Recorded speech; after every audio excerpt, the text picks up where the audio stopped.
So, good morning mga bro. So, for today's video mga bro, tiles installation tayo mga bro dito sa may lababo. Alright mga bro.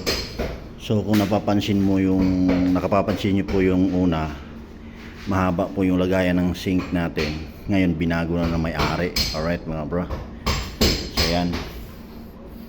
Itatiles natin yan ngayon, then papalitadahan natin yung mga siding na yan mga bro.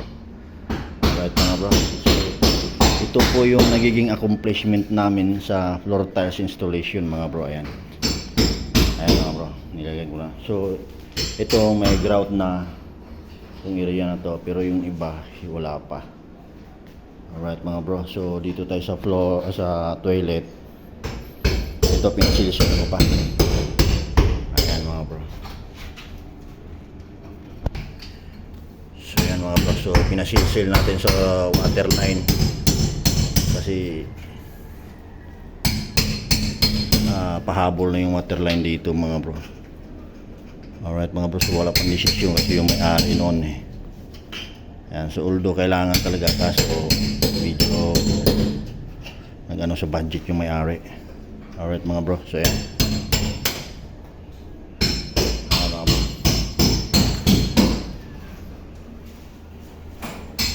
Yan, itatiles natin yan.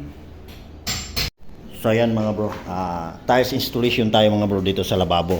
So kung napapansin nyo mga bro, ito yung layout ko siya. Ito yung layout ko. 60 po yan mula dito. So itong wall na to, wala pong tiles ito, flooring lang. Tsaka yung siding nito mga bro. Alright. So kaya ito, 60 fixed talaga ito. Ang tips ko sa inyo mga bro, once na magkaroon tayo ng edge dito or kanto dito, tips ko sa inyo, i-45 nyo mga bro para maganda siya tingnan. So depende rin naman po yan sa inyo, suggest ko lang naman. Pwede nyo i-45, pwede rin po hindi. Depende po sa inyo mga bro. So may kanya-kanya naman tayong pamamaraan regarding sa ganito. So sa akin kasi naka-45 yan mga bro.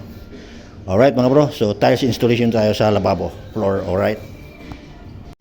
Alright mga bro, so tiles installation tayo rito. So ang kapal ng seating natin yan mga bro, 1 pulgada. Alright, naka-seating yan sa 1 pulgada mga bro. Let's go!